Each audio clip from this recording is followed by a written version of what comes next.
Welcome to Gas, the true story of a toxic train derailment. I'm Ron Scholl. Last time on Gas, the EPA and Coast Guard have been denied access to the spill site by Incident Command, allegedly at the behest of the Montana governor and Montana Rail Link's owner, Dennis Washington. We now continue with Part 1, Chapter 15, Discoveries. Epigraph: Death by chlorine is a horror. April 14. Sunday dawned, and officials moved forward to allow partial reentry east of Petty Creek. At the morning IC briefing, Bill Silverman, head of Montana Department of Emergency Services, Missoula District, said, "I was not at the meeting concerning reentry." He did not feel comfortable. Waldron explained that the issue was discussed for many hours. He said, "The technical specialists recommended the reduction of the exclusion zone." Watts, "If there was any danger, they would not allow the reentry." Despite these hours of discussion, no log documented the decision to reduce the exclusion zone or the specific rationale. There was no apparent public pressure. MRL's techs developed the plan that Unified Command approved. The EPA's Chris Weiss recalled Ellen Leahy wanted to get people back into their houses. He said, "Based on air monitoring, we felt that it was safe to do that." Waldron recalled, "We felt that we could re-evacuate if necessary in a timely fashion." Yet, at a special evacuee meeting, MRL's Dan Watts warned residents that each offloading of chlorine will be a critical day. He said, "We need to take precautions." Residents had to weigh the opportunity of returning home with the potential threat of another chlorine release. The health department distributed a handout for evacuees returning home for that area considered safe for reentry. They made clear that exposure risks remain, noting, "If you smell chlorine when you enter your home, call Fire Station 5 for a monitor to come and check levels." Chlorine gas is extremely toxic, they said, but most people can smell chlorine at levels far below those that can cause health problems. Be aware of the possibility that residual pockets of chlorine gas may remain in low areas and poorly ventilated areas such as basements. If a chlorine odor is present but not real strong, windows and doors should be opened to provide fresh air. If chlorine odors are strong or irritation of the eyes, nose, and throat occurs, do not enter the area and contact Frenchtown Rural Fire for assistance. These caveats significantly muddied assurances of safety. The handout continued. Avoid touching wet surfaces or items such as damp rags with your bare hands, as the items may now contain hydrochloric acid and may cause burning of your skin. Humans and animals should avoid areas where vegetation appears discolored or burned, as these areas may also be acidic and contact may cause burning of the skin and tissue. Reentry was allowed despite the possibility of residual gas and hydrochloric acid, and that residents could be exposed to new releases of chlorine gas. This made reentry dubious. The handout didn't mention other chemicals, such as the potassium cresylate, even though the text had said April 13, "We may want to notify residents of the odor of the cresylate. It is not harmful, but it does have a sulfur odor," which acknowledged that the odor could travel well beyond the hot zone. Leahy had advised the possibility of residual chlorine. Leahy, "Yeah, we always take pretty big precautions, give precautionary statements. And we didn't know that there couldn't be a pocket in somebody's basement, and we didn't want people to encounter that if there was a pocket of gas. Such encounters would cause another exposure, as some people claimed happened during the first animal rescue." Leahy later acknowledged that early decisions about residents visiting the exclusion zone and the April 14 partial reentry were made without understanding reactions among the spilled chemicals. "Yeah," she said, "that decision was based on chlorine monitoring. The health department didn't think exposures would be significant if they occurred, but the concept seemed questionable. People who had been exposed in a significant chemical release would use their injured bodies to detect any spill chemicals." Concerning residual gas, University of Montana chemist Garen Smith said, "I think within 2 days, most of it should have had a chance to react with something organic." For the partial reentry, Smith recalled, "I viewed the safety constraints mostly from the standpoint of the main tank as not being empty yet, and the possibility of another rapid release and another big cloud." All previous evacuations occurred after residents had been exposed. By April 14, Marine Environmental installed at least 10 fixed sampling stations to monitor chlorine outside of the immediate spill. Marines soon included at some sites capability to measure a time-weighted average, a TWA, and the short-term exposure limit, the STEL, over 15 minutes. Per OSHA, the allowed TWA for an 8-hour day was 0.5 parts per million, and the STEL was 1 part per million. Higher levels were unsafe, but even allowable levels did not mean no symptoms. Sampling sites included the Alberton Fire Hall, a couple sites on I-90 north of the spill, the Natural Pier Bridge at Forward Ops, a couple sites on Plateau Road, 200 yards east of the tanks, 300 yards west of the tanks, and on Reardon Lane, 900 feet to the west. Marine also established routes on Plateau, I-90, and North Frontage Road for direct reading measurements. Routes extended 2.5 to 3 miles east and west. Teams drove every 2 hours to check fixed sites. Driving slowly with windows open, they also checked with a direct monitor. The direct readings were real-time snapshots, important because the fixed readings were not wirelessly sent to a central computer. Data had to be collected from the fixed stations every 2 hours. Weiss thought, given the remote area of the response, we had a fairly extensive network of air monitoring in place. I could go out on I-90 and look and see whether or not the chlorine concentrations had spiked, and that's the information I used to justify the closure of the road. Still, considering the vagaries of chlorine behavior, roving bi-hourly direct readings and collection of fixed readings left many time and space gaps. Workers also carried inexpensive clip-on personal chlorine monitors. Weiss said it was a real-time monitor with an alarm. These things are not incredibly accurate, but it would tell you approximately what the chlorine concentration was where you were.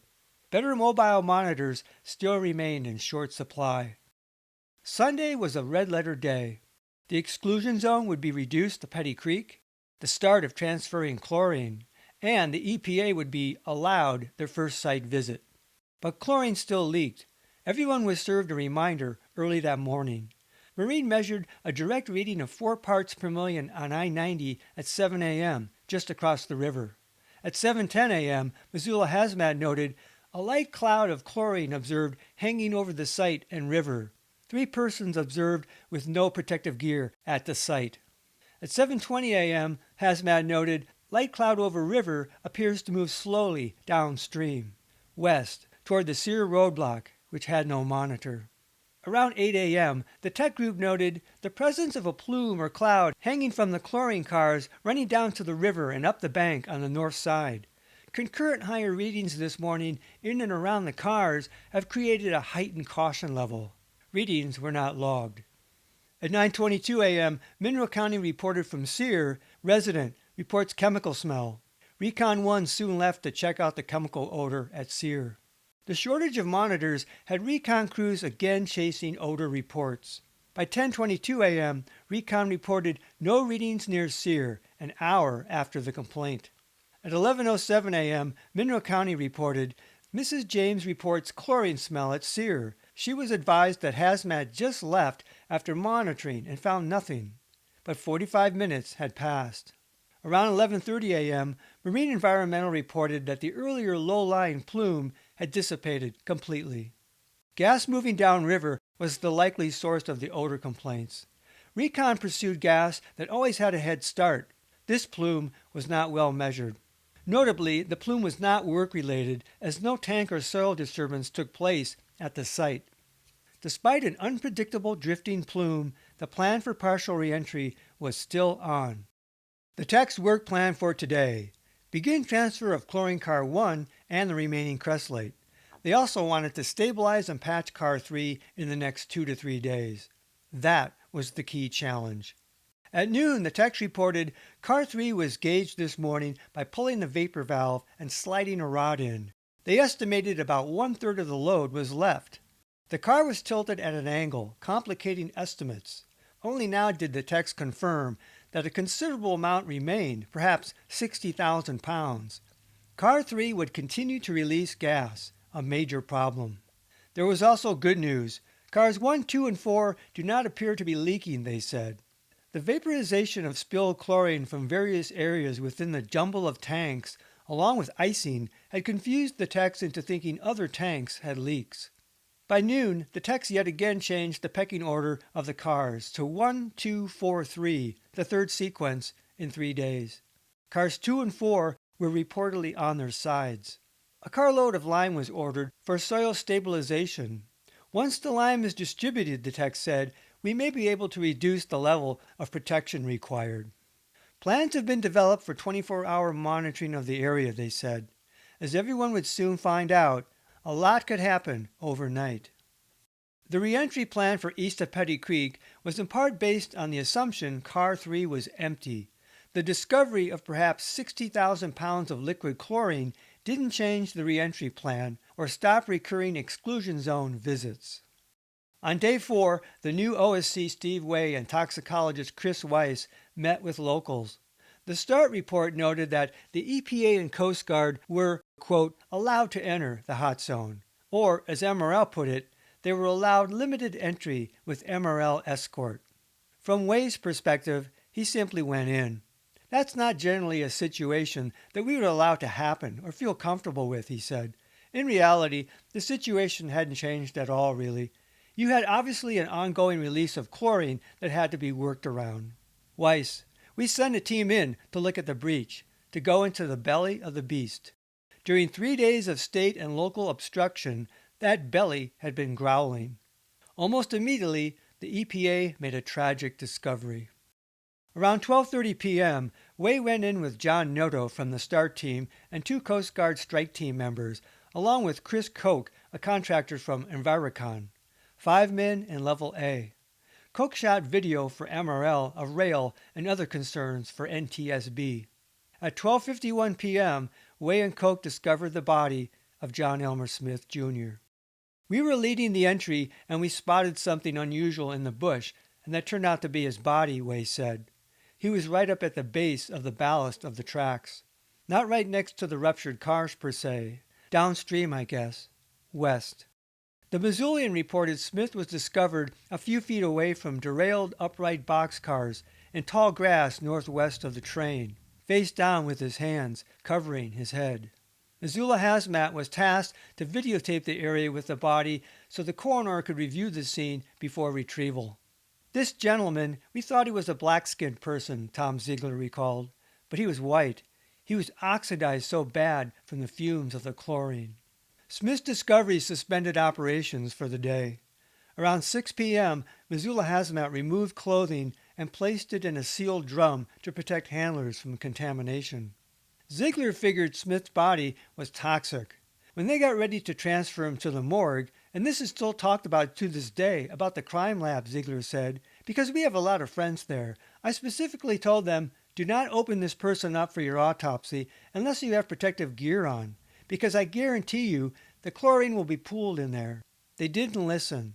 Probably about 4 hours later, we heard a call for medical aid to the crime lab, because that's what happened. Everybody was overcome because they actually had liquid chlorine in his chest. If so, chlorine likely in the form of hydrochloric acid. Ziegler thought 4 people were exposed at the Missoula Crime Lab, housed at St. Patrick's Hospital. Ziegler didn't help respond, but said, I just know they were exposed. They had to evacuate the building. They had to shut down the air system. One of the medical doctors, his hands got burned, his fingers got burned. And then they inhaled, got some respiratory problems for a while. Jess Mickelson confirmed the story. Absolutely. In fact, we cautioned them about doing it. They said, it's safe. It's not going to be an issue. We said, well, I believe we would decon this person. And about an hour later, we get, they've evacuated the whole top floor of the hospital. By the time they opened him up, he was so hot inside with chlorine. The EPA's Weiss helped perform the autopsy with the state coroner and flatly denied the contamination story. Chlorine in Smith's lungs wasn't a concern at all, he said. Weiss said little chlorine entered Smith's lungs as his airways constricted and he asphyxiated from chlorine shock. Chlorine is extremely volatile, Weiss said. There wouldn't be enough chlorine gas in his lungs to pose a threat in an autopsy room 3 days after he died. Mickelson reiterated, yes, it did happen. There should be a 911 log of the incident as there was a dispatch. I was called and asked how to deal with it and can't remember exactly how we responded, but some response from the city department occurred. Mostly monitoring until it cleared, I think. Whoever claimed it did not occur, I would like to talk to them, as they are covering up. 911 logs and incident reports documented no such incident. The fallibility of human memory, as well as varying interpretations, perspectives, and honesty, was part of the challenge in reconstructing the story of the Alberton spill. Weiss told the Missoulian Smith died by reactive constriction of the upper airways due to acute chlorine exposure, estimating that the gas reached levels between 400 and 1,000 parts per million. Weiss said later, "I used those values because those would have been lethal. Most likely, they were much higher than that, frankly." Following the 2004 Bexar County, Texas chlorine spill, the EPA reported that, based on models, the ambient air immediately around the derailment site may have reached 400,000 parts per million of chlorine gas within a few minutes. Anybody inhaling such a level would quickly asphyxiate. Why had Smith died and Lucky not? Climbing south, Lucky likely climbed above the ongoing leak without taking a deep breath of it, whereas Smith had stumbled around at track level. Weiss thought Smith died quickly from chlorine shock to the airway, but death could come more slowly.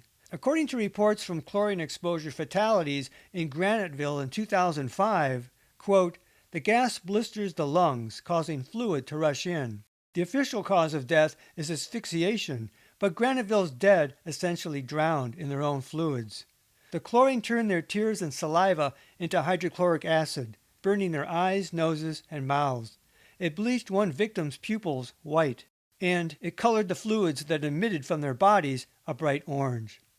In the 1978 Florida spill, where 8 people a quarter-mile downwind were killed, all the bodies had dark blue skin on their torsos, deep blue, almost purple faces, arms clasped to their breasts, and substantial frothy sputum around the mouth. Their lungs were purple. Several had their entire eyeballs eaten away, and 2 had broken bones, as if they had blindly run into car doors. Death by chlorine is a horror. The Mineral County Sheriff's log referred to the discovery of a, quote, "dead hobo," as did media accounts. The death certificate sparsely informed that 70-year-old John Elmer Smith, Jr. was born in Glasgow, Illinois, in 1926. His usual occupation was listed as ranching. He had an apartment in Seattle. He was of American Indian and Portuguese ancestry. He had never married. His parents were John and Layla Smith. That was the only official report about Smith. The certificate didn't reflect how Smith had arrived at the life of a hobo.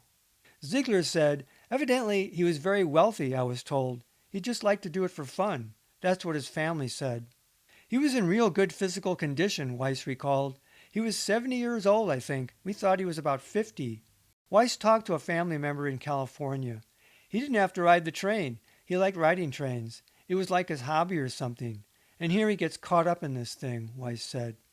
A fellow transient said, "The sad thing is, he didn't really ride that much anymore." Smith had been overlooked for 3 days. Those kind of scenes they're a mess. He was well under the shrubs there, the bushes, and it was not surprising to me that it would have been possible to be able to walk by him. I was taking the walk through that scene very slowly. When the team went in, they saw a bedroll, Weiss said, between the train and a clump of willow trees, and so they just followed a path from the train to the bedroll and into the willows. And Mr. Smith had obviously run with his bedroll under his arm and became entangled in the willows and had gone down in the willows. His body wasn't hidden, but it wasn't right on the track. Not to impugn anyone, but to do a thorough assessment of a disaster like that under Level B or Level A protection levels, it's not easy to do, Weiss said. It takes a trained team, and that's one of the reasons for the federal government to come in and do that kind of work. But many of the workers at the site had been unencumbered by such protection levels, and MRL had been informed that a transient might be at the site. Reporting Smith's body, of course, would have invited immediate oversight. Smith's travels and life came to an end where the Alberton spill story began. In 24 hours, the EPA made 3 discoveries. They witnessed workers not properly protected, they found Smith's body, and now the EPA was aware for the first time that 17,000 gallons of potassium cressolate had spilled, right next to the ruptured chlorine tank. Way only became aware of the spillage When we went back in and looked around at the wreckage later that day, he said.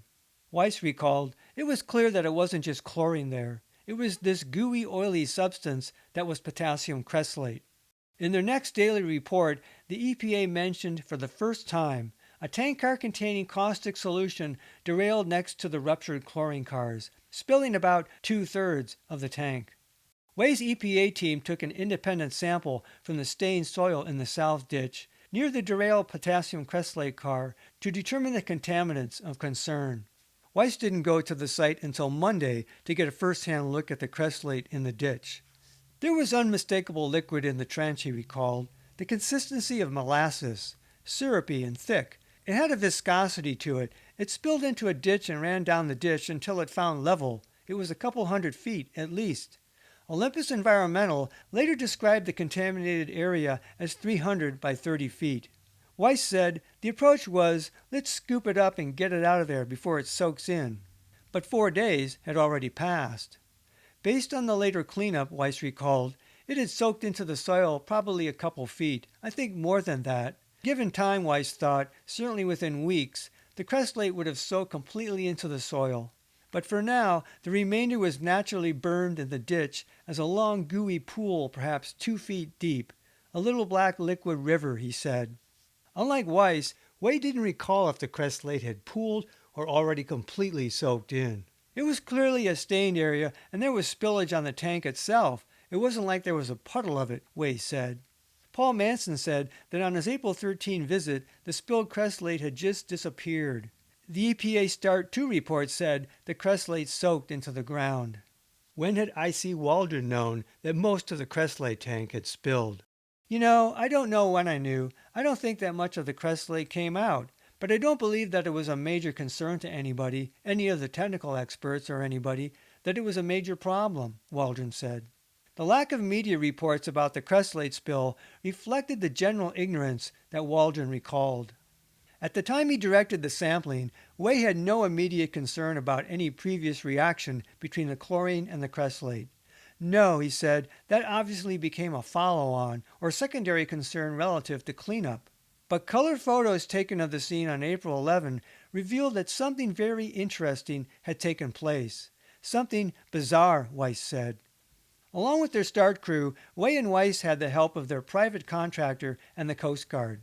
Way's team helped with oversight in the hot zone. Weiss spent some time at the site, but mainly oversaw an environmental team of around 10 people working outside the hot zone. Weiss also accessed 4 physicians in Denver at the Rocky Mountain Poison Control and Drug Center, and also had a few veterinarians assessing animals. Weiss worked with MRL teams as well. To their credit, Weiss said, MRL essentially turned their contract environmental teams over to us so that we could cover more area. The EPA fundamentally took over the incident with their hands-on effort and oversight. Weiss discovered another safety lapse. One of the things that I was pretty shocked by when I arrived on site was that they were using the wrong airborne concentration as a protective level.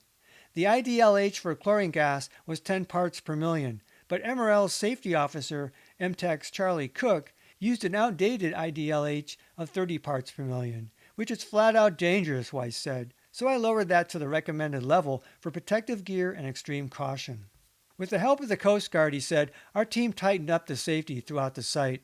Still, Weiss noticed continued bad habits. There's a lot of testosterone around a site like that, he said. Weiss also noted a lack of decon near the site. The text updated, a permanent decontamination station is now on site at the request of the EPA, some 300 feet east of the worksite.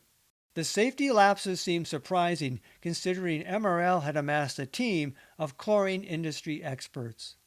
MRL's contractor, Olympus Environmental, joined the tech team April 13. David Torgerson, a civil engineer, was senior project manager for Olympus, which conducted the bulk of environmental sampling. Olympus began soil sampling at the spill site just prior to EPA's visit. On-site sampling is the most critical thing of any response, Weiss said. Olympus should have followed EPA methodology in sampling and testing. The old axiom, garbage in, garbage out, held sway. Now Weiss would write and oversee sampling plans, but the EPA couldn't oversee all activity. To the extent that I needed to be or could be, I was there at the areas where critical sampling took place, he said. Olympus had a skilled crew. At that stage of my career, I could pretty quickly determine who knew what they were doing. But it wasn't just a matter of competency, it was also about honesty. Were samples being collected where they were supposed to be? Weiss assumed yes.